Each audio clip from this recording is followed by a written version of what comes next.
Olá pessoal, nesta aula vamos falar sobre o ciclo for. Ciclo for é uma das maneiras que existem em C++ de fazer uma rotina. Então, na aula passada vimos que para imprimir a nossa lista de frutos utilizamos o que? O ciclo while. Então, também existe outra forma de você manipular uma lista ou de fazer uma rotina em C++, que é o ciclo for. Então, o que é o ciclo for? Primeira coisa é que for significa para. Então, quer dizer que para certos parâmetros, ok? Enquanto for verdade algo, então executa o que está no corpo. Isso é a ideia do for. Então, mas como é construído o for? Simplesmente o for é construído o seguinte. Você escreve for, depois põe parênteses e dentro do parênteses vai o quê? O primeiro parâmetro é o quê? É uma variável com valor inicial. Normalmente ela começa a zero, mas você pode começar muito antes do zero, onde você quiser, ou depois do zero. E depois tem ponto e vírgula, depois tem a condição, que tem que ser verdadeiro para se executar o corpo. Se essa condição for verdadeira, normalmente é uma condição relacional. Se essa condição for verdadeira, então o corpo do for vai se executar, as instruções que estiverem dentro. Depois temos ponto e vírgula, a seguir temos o quê? A atualização do valor inicial. Okay? Então, temos a atualização. A atualização normalmente é uma incrementação, porque você quer sair de um ponto até um ponto. Por exemplo, quer sair de 0 até 100, quer sair de 0 até 10. Então, agora, para compilar esse for, para se executar as instruções, começa o seguinte, ele analisa o seguinte, o programa. Primeiro vai na variável inicial, ele veja, tem uma variável inicial, essa variável começa aqui, em que ponto? Vamos dizer que começa no 0. Depois ele vai o quê? Passa, analisa a condição. Será que essa condição é verdadeira? Se for verdadeira, vai executar o corpo. E depois vai executar as instruções que estiverem dentro do corpo e depois vai voltar no princípio, mas já não no valor inicial, mas a partir da condição. Analisa outra vez a condição e depois incrementa a variável. Okay? Incrementa o teu valor inicial. Quer dizer que se estava 0, passa 1. Se estava 2, passa 3. Depois executa o corpo. Depois, antes de sair do corpo, primeiro incrementa aquele valor. Por exemplo, se estava 1, incrementa 2. E depois analisa a condição outra vez. E depois, se a condição verdadeira, volta no corpo. Então, quer dizer que o corpo do for só deixa de ser executado quando a condição for falsa. Então, agora já sabemos como funciona, na teoria, o ciclo for. O que nos resta é fazer um exemplo prático. Então, para fazer um exemplo prático, vamos pegar a nossa lista de números da aula antepassada e vamos tentar imprimi-las ou manipular os elementos que estão dentro com o ciclo for. Então, vamos passar para a prática. Ok, então, agora vamos falar do ciclo for. O ciclo for dissemos que é uma estrutura, é um ciclo que nos permite executar uma dada tarefa repetidas vezes, que nos permite fazer uma rotina.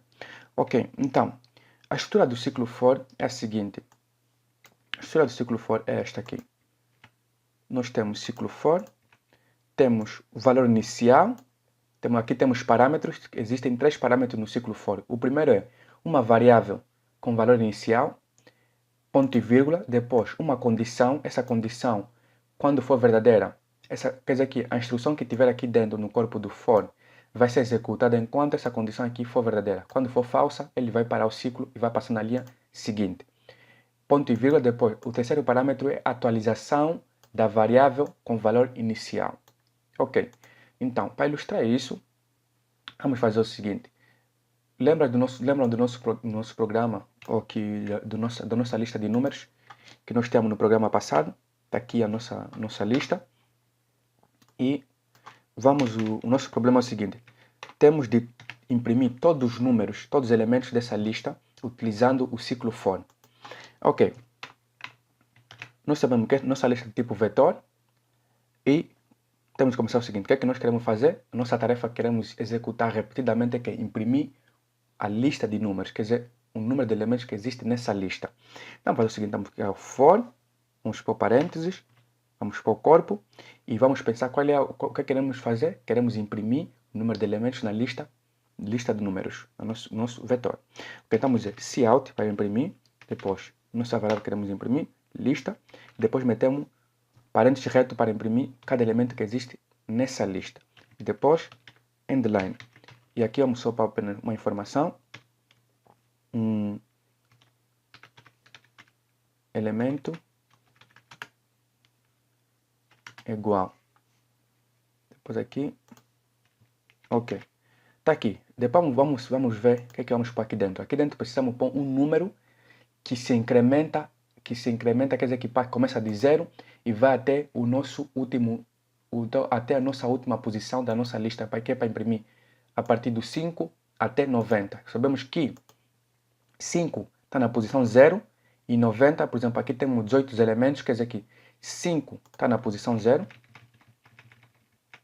5 está na posição 0 e 90 está na posição que temos 18 elementos, temos 18 elementos, quer dizer que o primeiro está na posição 0 e o último está na posição que n-1.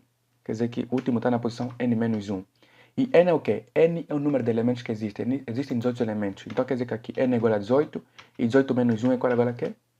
17. Quer dizer que a última posição é 17. Ok. Então, vamos ver aqui. Última posição, 17. Ok. Posição. Só em comentário para... Isso não é código. Apenas um comentário. Ok, está aqui. Tá bom, então, o que é que vamos pôr dentro do for? Dissemos que o primeiro parâmetro do ciclo for é o quê? É uma variável inicial.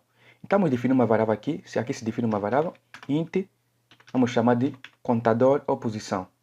Vamos chamar de posição, ou de, vamos falar, pose. E dissemos que é um valor inicial. Temos de dar um valor inicial. Então, o valor inicial começa, vamos dizer aqui, começa do 0.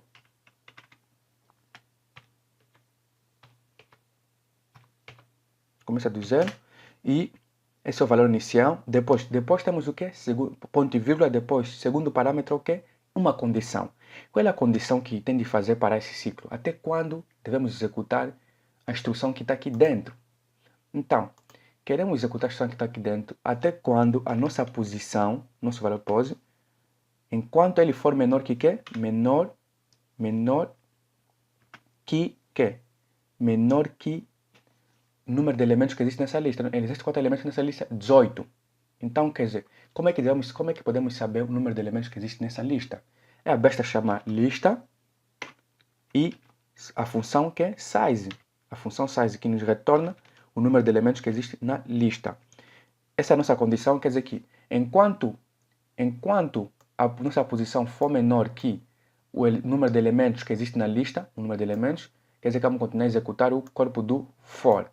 Depois temos ponto e vírgula, o terceiro parâmetro. Qual é o terceiro parâmetro? O terceiro parâmetro é a atualização da variável inicial. Qual é a nossa variável inicial? É a variável pos, que começa a 0, que inicia a 0. Então, a atualização é o quê? A atualização é apenas incrementação. Vamos incrementar essa variável. Então, quer dizer que então, pos mais. Já vimos que mais se traduz o quê? Pos mais é uma coisa aqui que é posição igual a o valor antigo da posição mais 1, porque pos mais adiciona apenas 1 no valor dessa variável. Isso é uma coisa que isso. Ok. Então, aqui temos criado nosso for. Aqui temos nossa variável inicial, começa a 0. Aqui temos nossa condição para fazer parar o ciclo, ou para executar a nossa instrução criada do corpo do for. Depois temos a incrementação, a atualização do valor inicial. Então, o que vai acontecer aqui? O ciclo for acontece o seguinte. E já sabemos também que está aqui a nossa variável posição se incrementa. Até que ponto? Se incrementa até o ponto de a posição, quando a posição for menor ou igual à lista de número, ou número de elementos que existe na lista números. Quer dizer que, quantos números de elementos tem? Tem 18 elementos, quer dizer que, quando a posição, se nós estamos a incrementar a posição cada vez de 1, tem um momento que vai chegar a 16, 17, 18 e vai passar 18 número de elementos. Quer dizer que, quando aqui for 19, 19 é maior, quer dizer que 19 não é menor que 18. Então isso vai ser falso, então vamos parar o ciclo for. Mas como chegamos até essa etapa, 18? Então, o que acontece é o seguinte, primeiro nós estamos aqui, o compilador está aqui, passa aqui. A primeira vez que o ciclo for é executado, ele entra, começa aqui, cria a variável posição, inicializa 0, e depois, a posição está 0. Chega aqui, substitui o 0, e compara 0 é menor que lista de número size, quer dizer, o número de elementos que existe na lista. Quantos números de elementos existem? 18, ok? Dissemos que a nossa lista existem 18 elementos. Quer dizer que aqui tem, nesse momento aqui tem, quer dizer que isso retorna, a função size retorna aqui 18. Quer dizer que aqui vai comparar 0 é menor que 18, quer dizer que essa é a comparação. 0 é menor que 18, isso é falso. 0 não é menor que 18. 0, ok, ele compara. 0 é menor que 18, isso é verdade. 0 é menor que 18. Então, ok, vamos executar, a condição é verdadeira, vamos executar o corpo. Executa elementos. Então, depois, o que ele faz? Depois dele executar essa linha, ele passa na linha seguinte, não tem mais instruções, e chega aqui. Antes de sair e voltar aqui no princípio do for, ele faz o quê? Ele incrementa a variável posição. Quer dizer que a posição está no 0, quer dizer que 0 mais 1, porque isso aqui é 0 mais 1, é mais, passa a 1. 0 mais 1 é igual a 1. Então, volta aqui e depois, a segunda vez que o ciclo for se executa, ele não começa daqui. Ele começa de onde? Começa do segundo parâmetro. Então, ele pega aqui e substitui 1, quer dizer que nesse momento, na segunda volta, o ciclo é igual a 1, compara 1 é menor que 18, isso é verdade. Então, executa isso outra vez, passa aqui na linha seguinte e antes de sair do ciclo, antes de voltar no princípio, ele incrementa a variável posição. Quer dizer, está 1, passa 2 e depois chega aqui e substitui aqui 2, agora a posição vale 2, e compara 2 é menor que 18. É verdade, então vamos executar o corpo. Depois chega aqui, outra vez, antes de sair, incrementa, estava 2, passa 3, e depois volta aqui, substitui aqui 3, e assim sucessivamente. Vamos passar a quanto? A 4, a 5, a 7, a 10, a 15, e quando chega a 17, 17 é menor que 18, isso não é verdade, chega aqui, imprime isso, chega aqui, antes de voltar aqui, primeiro incrementa a posição está 17, então passa a 18. Então, depois pula aqui, está a 18. Ele vai questionar o seguinte: 18 é menor que 18? Isso não é verdade. 18 não é menor que 18. 18 é igual a 18, mas não é menor. 18 não pode ser igual a 18, porque 18 é igual. Então, essa condição aqui é falsa. Então, o que é que ele faz? O compilador para o ciclo, para de executar o ciclo for e passa na linha que vem a seguir do ciclo for. E para nós provarmos que passamos na linha depois, quer dizer que o ciclo parou, vamos fazer o quê? Depois do ciclo, vamos imprimir fim do programa. Ok, isso é a forma que o ciclo for funciona. Então, vamos tentar ver. Agora, quer dizer que como nós sabemos que a posição, que a variável posição é incrementada cada vez que o ciclo volta, cada vez que essa condição é testada, cada vez que essa condição é testada, a nossa variável posição se incrementa. Então, nós sabemos que ele se incrementa até que vimos que ele para quando for igual a 18. Quer dizer que o último valor, que é quando for 18, menor que 18, isso vai ser falso. Então, quer dizer que ele chega até 18. E 18 é o número de elementos que existe nessa lista. Então, perfeito. Quer dizer que vamos imprimir que a lista na posição que é a variável posição, a variável que a cada momento muda. Por exemplo, primeira vez ele passa 0, depois passa 1, 2, 3, 4, até 18. Quando for 18, esse vai ser falso e nem vai executar o corpo. Quer dizer que vamos parar a 17. Quer dizer que o último valor que vai ser imprimido vai ser quê? A posição 17. E aqui estamos bem, porque a última posição é 17. Vamos imprimir agora nesse programa. Está aqui. Está aqui, fim do programa. O programa parou. Está aqui. E qual é o primeiro? O primeiro elemento é quê? O primeiro elemento é o 5. Está aqui, o primeiro elemento é o 5, depois é o 6. Primeiro elemento é o 5, depois é o 8.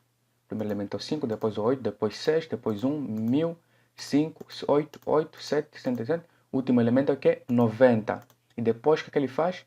Fim do programa. Quer dizer que nesse momento a posição passou a quê? A posição passou a 18. Quer dizer que 18 não é menor que 18, então quebrou. E depois o que ele imprimiu? A linha que está depois do ciclo for. Então, como é que temos de saber que como vamos saber que na verdade a posição está a posição parou na posição 17? Ok, para fazer isso aqui, é só apenas aumentar mais uma informação. Vamos chegar aqui, vamos aumentar aqui. Vamos dizer a posição, vamos dizer que é igual, posição é igual, e depois vamos imprimir que o valor da posição.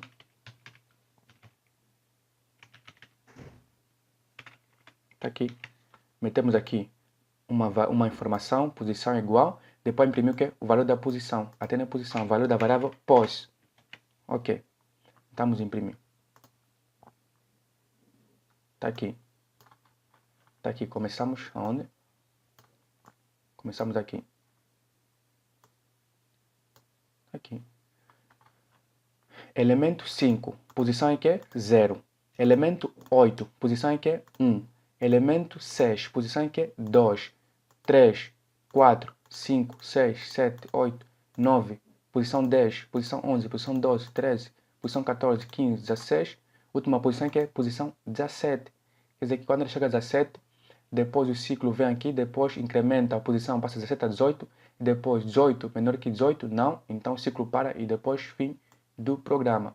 Mas o que tu vai ver aqui é o seguinte, não é muito dizer que posição é 18, na vida real, no sentido físico, 0 não é uma posição. Posição começa a partir de onde? Posição começa a partir do 1.